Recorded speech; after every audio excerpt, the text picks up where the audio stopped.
J'ai entendu des voix. Le maire d'Agde, donc, il tourne 300 000 € sous l'influence d'une voyante ventriloque et finit en détention. Ça, c'est une affaire. Celui-là, c'est une histoire. Qu'est-ce que c'est que cette histoire? C'est une histoire de fou. Le maire, c'est Gilles Détor. Les Gilles sont toujours bizarres. Il est républicain. Mais il est républicain, le maire d'Agde. Ouais.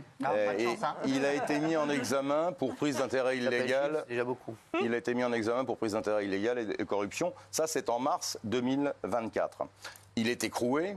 L'actualité, c'est qu'il a donné sa démission. Enfin, il a démissionné de tous ses mandats parce qu'il avait plusieurs activités.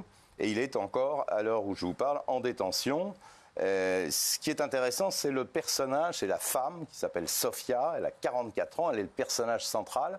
Elle est à la fois voyante, guérisseuse, ventriloque. Ah ouais, d'accord. C'est Jeff Panaclock là-bas. Comment ? C'est Jeff Panaclock là-bas. Elle multiplie les mandats, comme le maire. Et elle a manipulé tout son petit monde.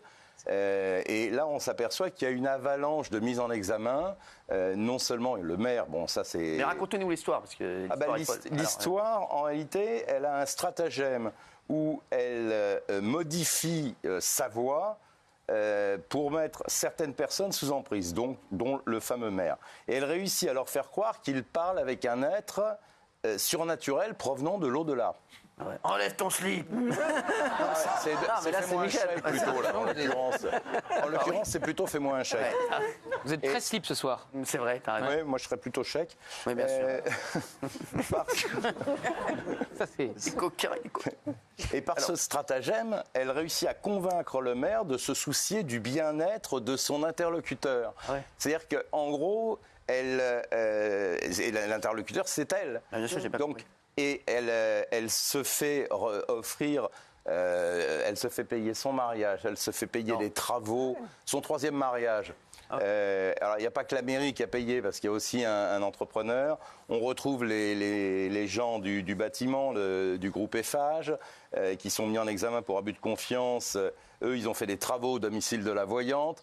Un autre lui a fait entièrement sa cuisine pour 17 000 €. Enfin, elle a détourné un fric et surtout, elle a fait embaucher 5 personnes de sa famille à des postes, à la mairie. Gilles. C'est l'ancienne compagne du maire qui a dénoncé ça. Parce que l'ancienne compagne du maire, elle ne comprenait pas pourquoi le maire était devenu sous l'emprise de quelqu'un. Mais lui, il dit, jusqu'au bout, presque jusqu'à aujourd'hui, enfin jusqu'à sa garde à vue, il dit, mais si, c'est quelqu'un de surnaturel qui me parle, c'est une voix quasi masculine, une voix posée, une voix rauque que j'adore. Et c'est vrai que la voix lui dit, il faut payer la véranda, il faut payer la véranda. Absolument. Il faut payer la résidence. Non, mais c'est énorme. Il faut embaucher 5 personnes. Donc il faisait exactement dont ce que son mari. Dans son mari, ouais. Voilà. Et lui, ouais. Eh ben, il faisait ce que disait la voix, puisque c'était l'au-delà qui lui parlait au maire. Donc il n'a pas un peu trop été dans les jacuzzis au Cap d'Agde. C'est complètement dingue. C'est une histoire totalement dingue. C'est incroyable. Alors il y a plein de mises en examen. Ils ont bien enquêté. Ils ont auditionné 40 personnes pour démêler le vrai du faux. Parce qu'ils ne comprenaient absolument pas ce qui se passait. Donc voilà, aujourd'hui, les gens sont incarcérés ou mis en examen.